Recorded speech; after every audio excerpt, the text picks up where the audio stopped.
This is a digital lesson about being more personal.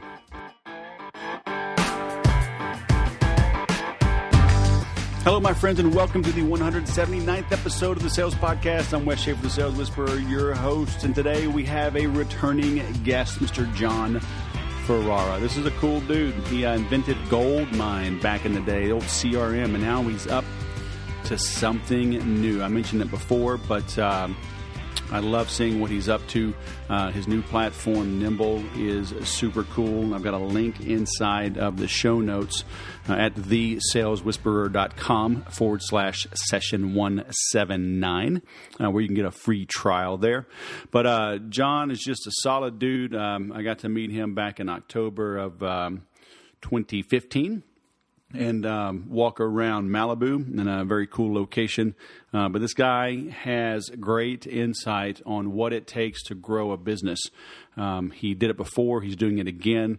And while the skills and the traits are quite similar today as to what it took him to build his previous business in the 80s, with the advent of technology and digital media and digital communications, there are some nuances and some unique skills you need to be applying today to get your word out, to connect with others. And I don't want to steal any more of his thunder, so let's dive right in with Jon. I think that rather than making it about Nimble, I think that we should make it about the customer journey and how we as business people used to engage with them, and how we do it today and how we're going to do it tomorrow. Because I think it's something that we all struggle with. And the customers are evolving, and the ways that the tools we use are evolving. Yep. And all of a sudden, back in the day, you used to use one tool like Goldmine, and then today you're using, your sales and marketing stack is, I'd hate to show you the screen I'm looking at, but it starts with, the funnel being contacted, qualified, demo, proposal, closed. And at the top, it's list building, contact info, segmenting, email tracking, pre-call research, demoing, proposal, e-signature, contract, referral. It's a lot of shit. I do. And I think it's overwhelming for people who know the stuff. Right. Right? You and me, who live and breathe it, been living and breathing it, struggle to stay on top of how customers are changing and all the tools that are out there to be able to use them. But you know what? There's only so many hands you got, and so much time you got, and you got to find the few things that work for you. You can't do them all. Well, so how are customers changing? Well, we'll talk about that. Hey, I've already got record going. You do? I'll splice in an intro. Okay. So, I think in the old days, we expected them to behave in a certain way. We used to yell at them about how great our products and services were, and expect them to line up like lemons in front of our sales reps, who would bag them and tag them and get the order, and then they'd shove them off to the customer service 800 number, and they'd forget about them, and the customer service people try to get them off the phone as fast as they can, and that's basically your sales process. Today, I think that they're not listening to marketing. They're not talking to our salespeople. They're doing their own research. They're having conversations amongst themselves. And they're making buying decisions and then reaching back out to the company on whatever channel they want. And I think that as a business, you need to be, instead of telling people how great you are, you need to teach them how they could be great. I think that your job as a salesperson is to help other people become better, smarter, faster at scale. And if you can do that, you could succeed in life. And I think that we have to re-educate salespeople that it's not about bagging and tagging, but it's about helping other people grow, and that service is the new sales. But you can't do that by yelling at people how great you are. You need to teach them how they could be great. So I often say, if you teach people to fish, they'll figure out you sell fishing poles. So I think that a business job today, and business people and sales reps and marketing, is to establish yourself as a trusted advisor by walking your customers' digital footprint and adding value to their journey on a daily basis, so they see you as somebody who can help them grow. So when they do need your products and services, they not only pick up the phone and call you, but they drag their friends with them. All right. I mean, some things that I'm seeing out there in the B2B world on metrics is that the phone still works. Yeah.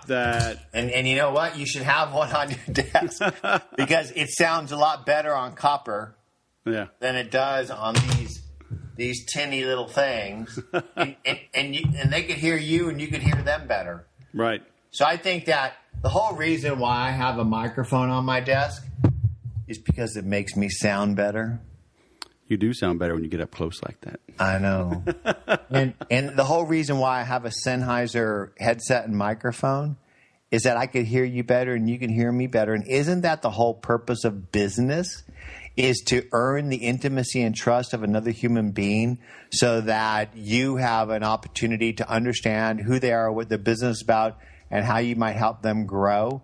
And I think that, you know, as many people say, the more digital we get, the more human we need to be.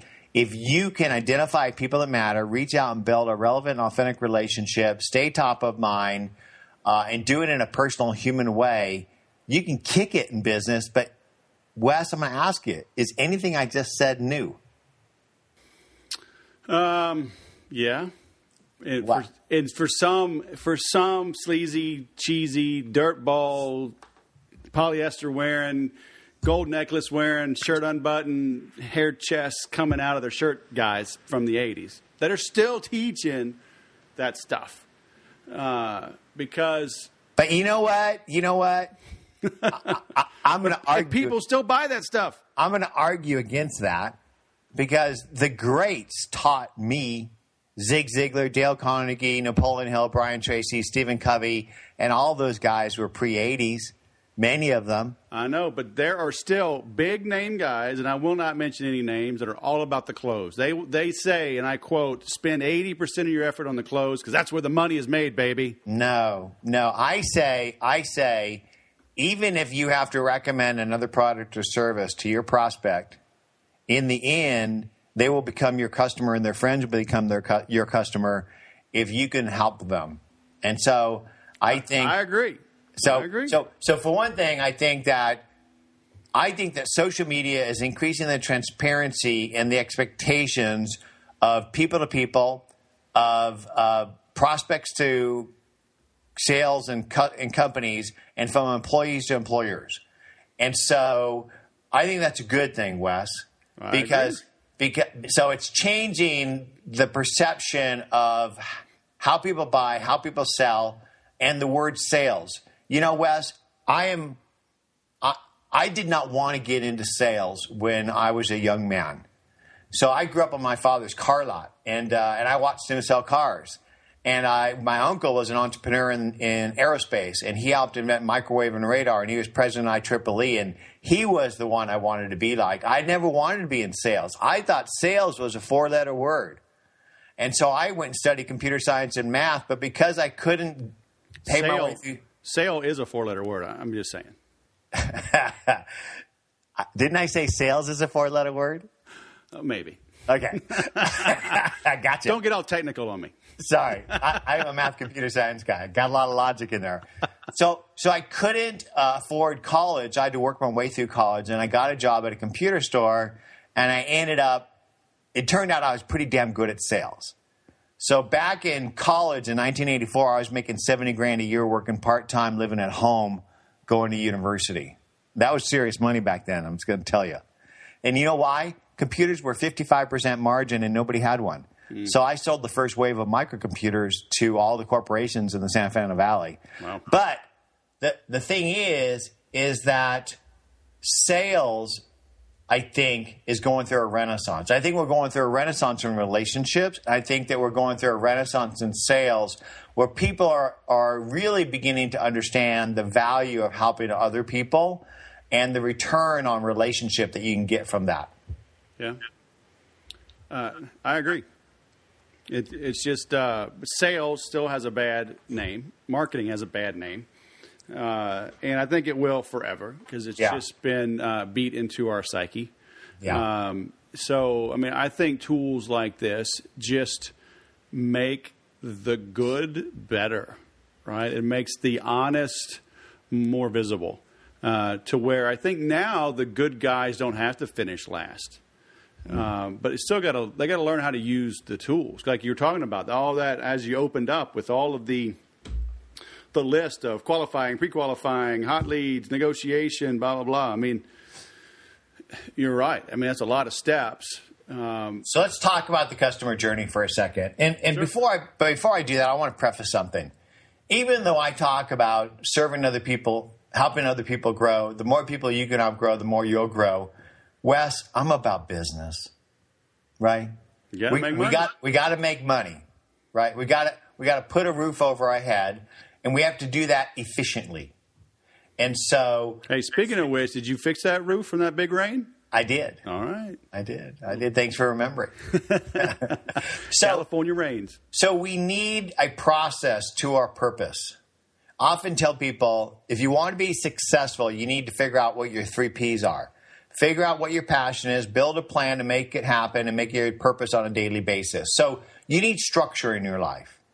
And so I think that the tools we're going to talk about are tools that you can help you as a business or business person identify people that matter, reach out and build a relevant and authentic pay-it-forward relationship that results in them picking up the phone and calling you or dragging their friends with them when they are making a buying decision in and around the areas of your products or services. And so, yes, I talk about humanity and relationships, but in the end, you have to have a measurable business result on a regular basis that you're driving for. But that doesn't mean that you're going to force somebody to buy your product that isn't a fit, because that's going to come back and bite you. It doesn't mean that you go into a meeting, not listen to that customer or prospect, so you could just give them your pitch, right?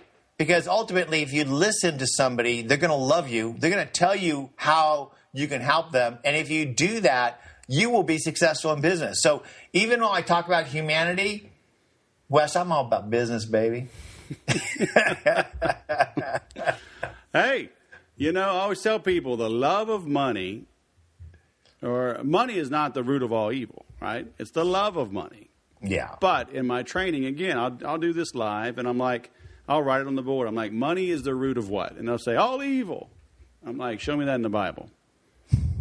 But it's beat into our psyche again. Yeah. Sales is bad. If you're selling, you're ripping people off. I always say, I'll write it on a piece of paper and I'll hold it to my chest. And the word is pushy.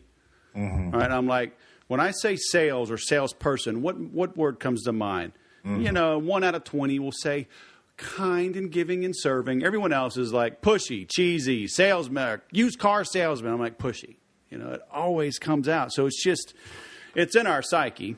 Yeah. But like you discovered, I truly believe selling is a calling, serving is its purpose, questioning is the process, and a sale may be the solution. So just like you said earlier, I may send you over to the Ford dealer because you need to tow something and my Chevy can't do it, and the Ford does. So you're going to be impressed. You may end up buying that Ford, but I bet you'll tell everybody that the great recommendation. I'll probably make 3 more Chevy sales because of it.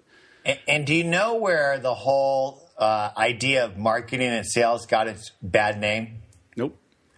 It was when we started to do mass manufacturing. Because we had so much product laying around our factories that we had to figure out ways to get people's attention and to get it out the door. And so that's what created Madison Avenue marketing and door-to-door salespeople. Back before we did mass marketing, we'd have a need to do door-to-door sales because we had people in a small town that supplied certain products and services, and when you needed them, you went to their place and you bought them because they developed a reputation based off of time and trust with the town and the people they were serving. And so we went through a cycle of Mad Men marketing and Slick Willie sales. I think we're coming out of that right now because of this new change in the journey. So let's talk about the sales process and the sales funnel for a second. Okay. So in the old days, you used to wait for people to come to your store, your brick and mortar store. And you know, Wes, I'll tell you what, sometimes I want to cry walking down the street, looking at these businesses with somebody in there behind a counter waiting for somebody to walk in. Because it just doesn't happen that much anymore. Today, people are shopping digitally through their search. And they're finding products, and then they're reading reviews. And so for you to participate in that new digital journey of the new social customer, what you need to do is somehow participate in that journey, ideally by adding value to the journey, so that instead of you telling them how great your products and services are, you're teaching them how they could be great. And what happens is when they do need your products and services, they're going to think of you because you have been their trusted advisor. You taught them about how to think differently about whatever it is you're selling. And so that's content, right? So you use this content to drive these eyeballs to your website. And so you need some sort of content process. I mean, we're going to talk about the full sales stack. You need some sort of content process that allows you to curate or write good content, share that on a regular basis, track the clicks and engagement, and then ideally drive those people to a website that you put them through some sort of conversion process and start tracking the process of those people bit by bit, giving you parts of their information so you can begin to start nurturing them to lead qualify them to the point where you can decide which of these people you should reach out to. So you need some sort of content capability, content machine. You need a website to drive them to. And then once you get that pieces of their eyeball, you need a market automation system. Then when you lead qualify them in your market automation system after you've been nurturing marketing them, you need to put them in some sort of CRM in order to start tracking the engagement of your company. So if they're lead qualified, they go into the CRM. Once they're in the CRM, ideally, if you're selling a product or services that require it, you hand it off to one of your salespeople. Then what they need to do is they need to do their research about who that person is, what their company is about. Then they need to reach out in an effective way to start a conversation, to get them on the phone or get a human in-person meeting, to then drive the forecasted sale and close it. And so the sales stack, and I'm just going to make it small, but it's actually much bigger than this, is you need some type of market automation system, you need a CRM, and then you need some type of relationship intelligence program, and then you need some type of email tracking sales enablement program as a combination of tool for your sales and marketing stack. Now, we can get into other things like proposal and contracts and list building and segmentation and other things like that. But that's the basics, is those four things: market automation, CRM, sales intelligence, and sales enablement or email tracking. What do you think of that? I agree. All right, you're easy. The thing is, the devil's in the detail. It is. So let's talk about the programs that typically do that. Yep. Market automation. In the mid-market high end, you got Marketo, Eloqua, HubSpot, Pardot. In the mid-market, you got Infusionsoft, OnSupport. I'm sure I'm missing a few. In the small business marketplace, you got X, Y, and Z, right? And so in the HubSpot area and the Marketo, it's going to cost you $30,000 to $50,000 a year for that program. In the mid-market, it might cost you anywhere from $1,500, $300 a month, or depending on the program you buy. Then the CRM, it's going to cost you anywhere from $20 to $135 per month for CRM per rep. Then the relationship intelligence program that tells you who a business is and who the person is you're dealing with, so you have the insights that you need to engage. That's an Inside View or a Sales Navigator, which is $50 to $100 per month per rep. And then you have the email intelligence, email tracking, which is the Yesware, ToutApp, SalesLoft, etc., Sidekick. And what these programs are you can't use a market automation system to do hand-to-hand combat. So if you think of the market automation tools, that's more of the bombers that are bombing at a high level to flesh people out. But to win a war, you need boots on the ground. And so your sales reps are your boots on the ground, right. and they can't use bombers and bombs to engage combatants. They need a rifle or a machine gun. And so the email marketing sales enablement tools allow you to build these templates and then send these one-to-one messages and then track the opens and clicks so you can figure out which fish are biting and who you should focus on. And so the problem is that after you get done adding up the cost of all these tools, it's prohibitive. And if you figure out the complexity of it, you're going to have to go out and spend $50,000 to $100,000 a year for a sales administrator to run all this stuff because most salespeople aren't that smart. Ain't that the truth? So that's where I come in, is that, 25, 30 years ago, I was a sales rep like you who was given leads, and I had to follow up with them and close them. And the tools I had back in the day weren't working for me, so I basically couldn't find a solution. So I built Rolodex and Manila folders. So I got leads on a sheet of paper, and it was called a computer intelligence report. And I would it was a sheet of paper with the names of the local IT department, people who ran IT at the local oil companies or wherever I was selling. So I'd cold call them and make notes on that piece of paper. Then I'd put my appointment on my day timer, and then I'd communicate with my team members with pink while you're out slips, and I'd do my forecast on a spreadsheet the night before it was due. And that was sales automation circa 1988. Right. And so we had email and we had network scheduling, but we didn't have a contact record connecting email and calendar to contacts. You were doing email in 1988? Yes. Wow. Well, I worked at Banyan. So Banyan was a fairly technically proficient company. So we had email. Wow. So I was able to email my forecast, and I was able to email my systems engineer or sales manager or product managers in order to communicate with them about customers, but the communication wasn't linked to the contact, nor was the activities that we were doing. So without email and calendar linked to contacts, you don't have context. You need context in order to effectively engage another human being or business. Context says what's happened, who's done it, what's going to happen, who's going to do it. So Goldmine was the first program that integrated email, calendar, and contacts together. So when you brought up a contact, it automatically had all the email and calendar activities that you and the team have done. So if you have a good contact manager, that means you have a good relationship manager. And that's why people loved Goldmine, was that it was foremost a relationship manager, not a CRM. Okay. And I like to joke that CRMs stand for customer reporting management, not customer relationship management, because it's really all about reporting, and they don't really empower the customer-facing business team member, the sales guys. And so we basically embedded into Goldmine sales and market automation because you need the ability to nurture a lead, and then you need to be able to manage your pipeline.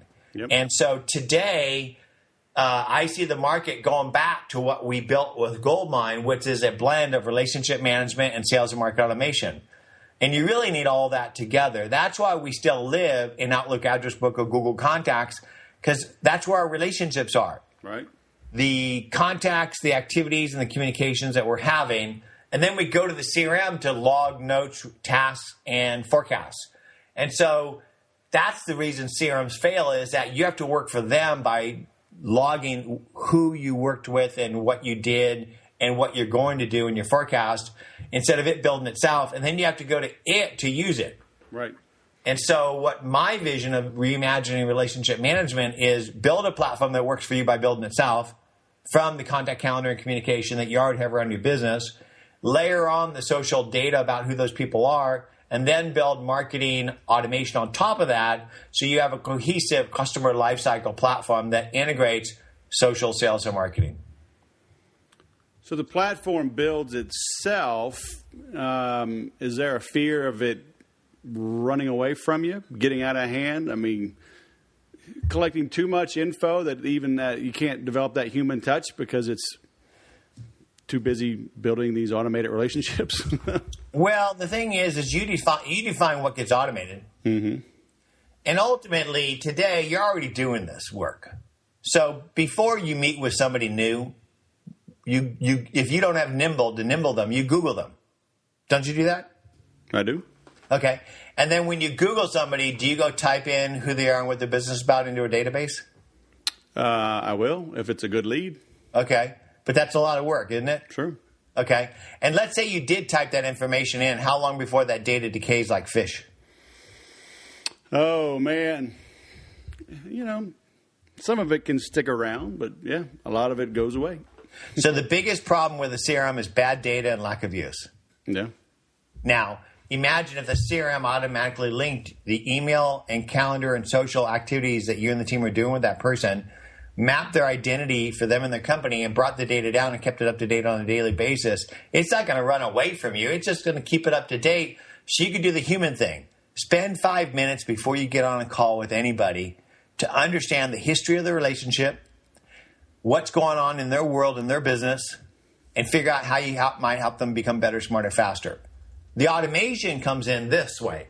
You could say, if I have a meeting with somebody important and I don't follow up after 30 days, remind me. If I put somebody in the database that is a CEO of a fast-growing technology company, put them on a track to nurture them over time. That's not so bad, is it? Right. No. And so I think that the biggest cause of failure in any game is lack of the basics. Yeah. Would you agree? Yeah. That always kills anything. I mean, you see it in sports, basketball team, they have a lead, then they lose the lead. The other team, a lot of breakaways, fast breaks, blah, blah, blah. And they're like, either they'll call a timeout or they're like, number one, you'll see the guy, slow it down, get back. So I'm going to argue that the biggest cause of failure in business is lack of follow-up and follow-through, lack of staying top of mind. And, we all have the best intentions, but we don't do them. I got that old card. You've probably seen that, huh? Yeah, there it is. Yep. There it is. People don't, for those of you just listening, it says 48% of salespeople never follow up. Only 10% make more than 3 contacts, yet 80% of sales are made on the 5th to 12th contact. So I love to tell stories. Mae West was an amazing entrepreneur, and she used to say, out of sight is out of mind, and out of mind is out of money, honey. How do you stay top of mind with people that matter today when you're overconnected and overcommunicated? There's only 100 to 200 people that you can maintain relationships with a normal human being can. It's called your Dunbar limit. Yet most people's networks number in the 5, 10, or more thousands. And so we need an aid. We need a second brain to help us identify people that matter, reach out and stay top of mind, and to surface opportunities for engagement to let us do the human thing. Picking up the phone, getting on these type of calls, looking each other in the eye, going for a walk and having lunch, right? This is what real people do. And that's why we're on this call together today, is because we've taken the time to nurture the relationship with each other over time. And I'll tell you what, I wouldn't be able to do that, Wes, if I didn't have help. I can't believe how far you made me walk to lunch. I think we passed 16 In-N-Outs on the way to that fancy restaurant of yours. It's pretty damn good, though, wasn't it? I was hungry by the time I got there, so I'm just saying, Yeah, that just made the food better. And so I believe that outside of the tech coastal areas, the masses out there feel the shift in business today. And they know that the old ways of doing business aren't working anymore, and they need to start doing things new. Right. The thing is that the tools that they're using, even some of the tools that were widely available 5 or 10 years ago, are not designed for the new digital social customer, or for you to be able to surround them with engagement that drives results. And so that's why we reimagine relationship management by building the first CRM that works for you by building it itself. And then we work with you everywhere you work, because if you have to go to Nimble to use it, you won't use it. If you have to go to your CRM to use it, you won't use it. And so your relationship platform should work everywhere you work. And in the old days, that used to be in person where you got your mobile and you're basically doing your thing there on the phone. Email. Today, it's in 6 different tabs in your browsers and 3 different apps on your desktop. So you're using Twitter, Facebook, LinkedIn, Pinterest, Instagram, Foursquare, Google+, Crunchbase, AngelList, Snapchat, whatever, Instagram, whatever you're using to stay top of mind with people. And so you should have a tool that will work in any of those places, being smart to be able to automatically build records, update records, or create records from the data that's underlying in whatever you're doing. And that then gives you the context and insights for you to engage in an authentic and relevant way. Because I think one of the biggest causes of failure in engagement is to send somebody a generic email. Hey, Wes, we're having this thing next week, and I wanted you to think about that. Versus, hey, Wes, the last time we met and had lunch, it was really great. Excited to see you doing that swim in Florida. I'm excited about the podcast we're going to do. Let's talk about ways we could do some blog posts and cut that up into some ebooks that we could start sharing that and repurposing it or something like that. Now, that's a lot more specific, and maybe an automated email can't be that specific, but you can understand if you can segment your database into a small enough group, then you could tailor a message that's more one-to-one than one-to-many. And for you to cut through the noise of our over-connected, over-communicated world, you need to be reaching out in a one-to-one way to cut through the noise so that they open your message and respond to you. So do you see any of these big guys going away and being replaced by a tool like yours that anybody can use at any level in a business? Well, all businesses go away eventually, right? But I don't. I mean, there's certain companies I just don't think are going to go away. They'll get bought. I think that Microsoft or Oracle might buy Salesforce one day, right? And what we know of today is that Salesforce is going to evolve and change. And that's going to leave room for the innovator's dilemma, people like Nimble, to sort of move up into different spaces. I think that the sales, marketing, and social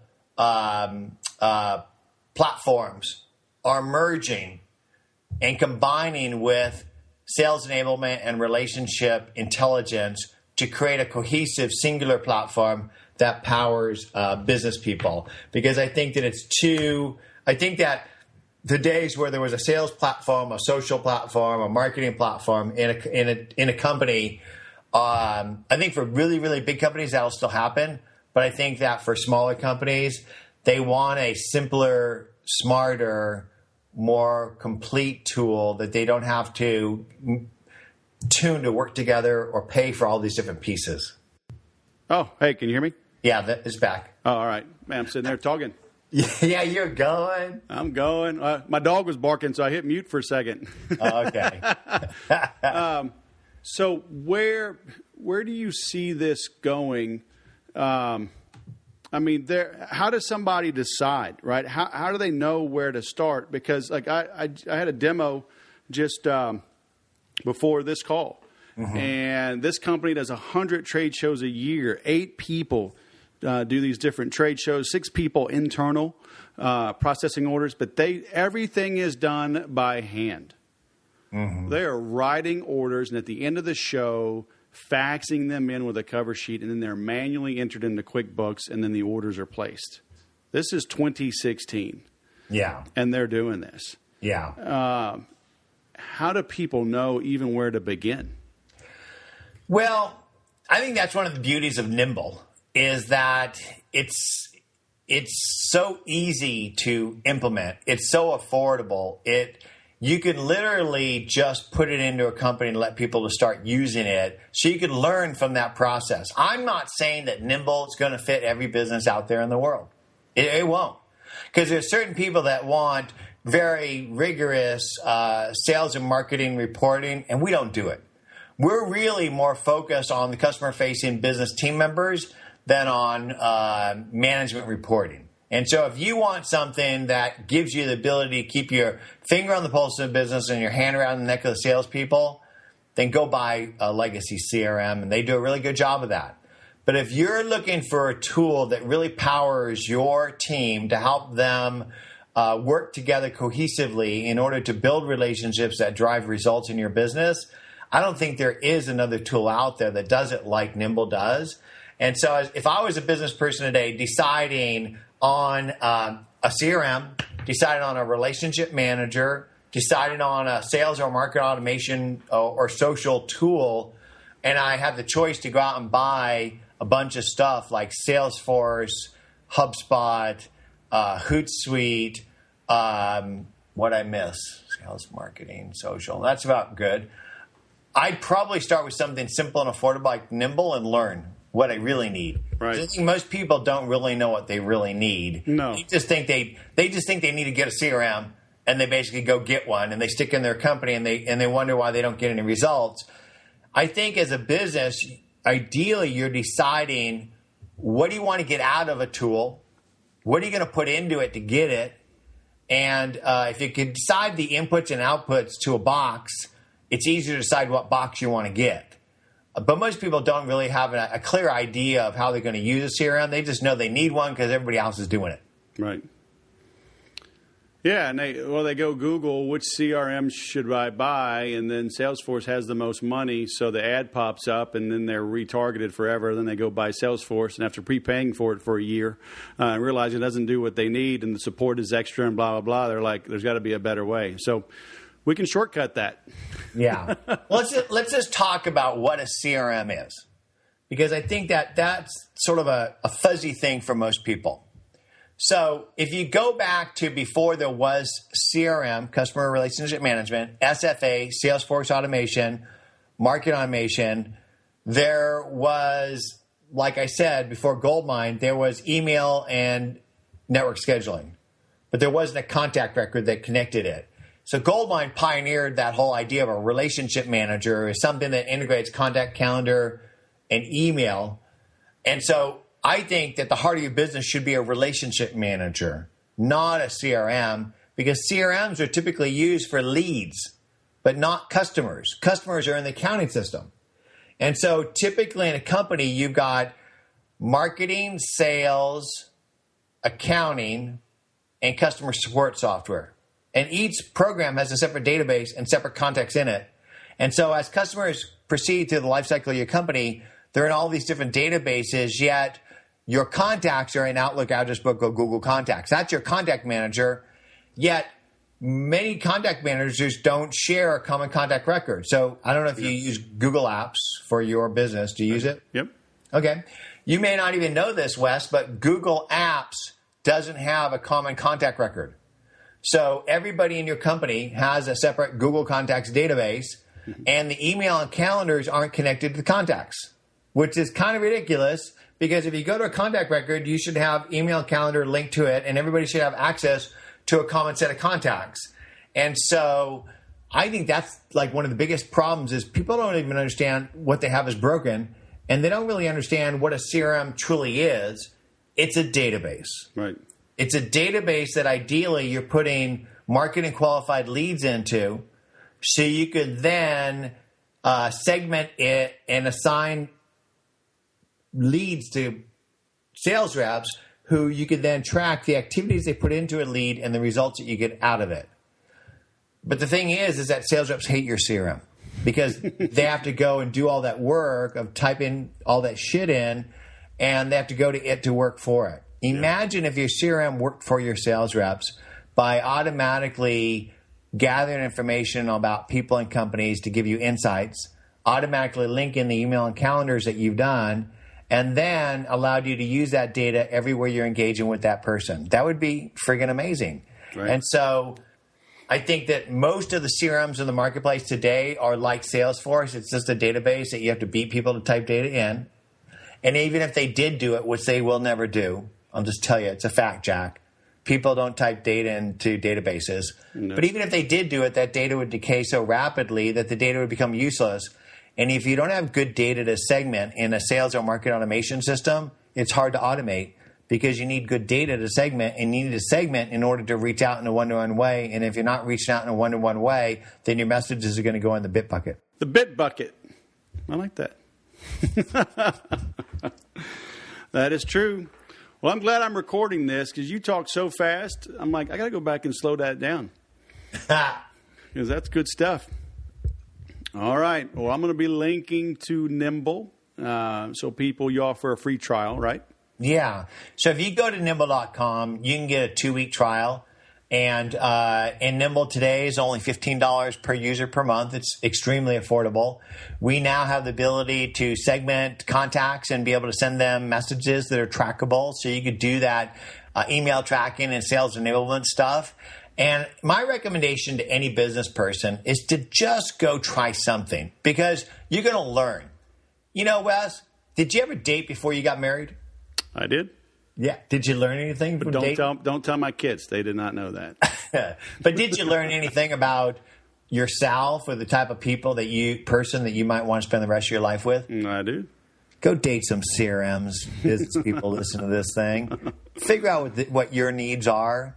And one of the things people loved about Goldmine and they loved about Nimble is it was affordable and it was easy.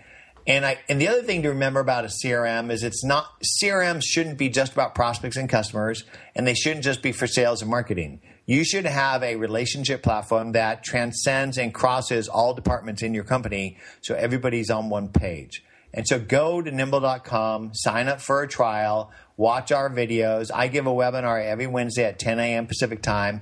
Come join me. Let me share my focus on the power of relationships and their ability to help you grow your business. And are those live webinars? They are. I do it every week. Nice. Just share a little gospel. I get up on my soapbox and start talking about my passion, plan, and purpose, which is about powering other people like you, Wes. I sat in on one about a month ago. So yeah, how'd I do? You did good. Yeah. Can't complain. Cool. All right. So this is Mr. Jon Ferrara, all the way from, where are you? You Malibu? You Malibu? Santa Monica. Santa Monica. And today it's actually cloudy and raining here. What's it doing there? It's just cloudy. Yeah. You're taking all the rain. Yeah. Well, we need it, man. It's a desert here in Los Angeles. Well, it's been bad out here. I know. All right. Well, we will link this up, publish it, send it to the world, and give Mr. Jon a try, my people. Thank you. All right, Jon. Well, thanks for carving out some time. You bet, Wes. Thank you. All right, man. Have a great day. You too. Bye. You will definitely have to go back and, rather than play this on double speed like I usually do when I'm listening to podcasts, you got to play it at half speed because Jon talks so fast. But he's just, what you see or what you hear is what you get. I mean, he's sincere. He's passionate about this, talking about your need for structure in your life, sales processes and funnels, how to get content, curated or created, what you need to do to earn the intimacy and the trust of your clients, add value to their journey on a daily basis. There's so many things. And as I always say on these, the goal is not just to have you listen to this. The goal is to have you learn and take action, take decisive action, have some structure in what you do so you can grow. So I hope you appreciated this. I'm heading off now to Phoenix for the Infusionsoft Icon Conference, and then heading to Houston to see my mama and head over to St. Thomas High School for the annual roundup. Have been there in probably 25 years. It's a big fundraiser. They raise money for the needy kids to go. And if they didn't have that, I would not have been able to attend St. Thomas because we didn't have the money. So I'm looking forward to that. But please leave some comments on this episode. Hit us up on Twitter. I love to engage there in an open forum so we can share the knowledge for more people. So leaving a 5-star review and engaging online just helps me know that you appreciate what I'm doing here, and it helps us help more people. Thanks for listening, and as always, remember to sell different.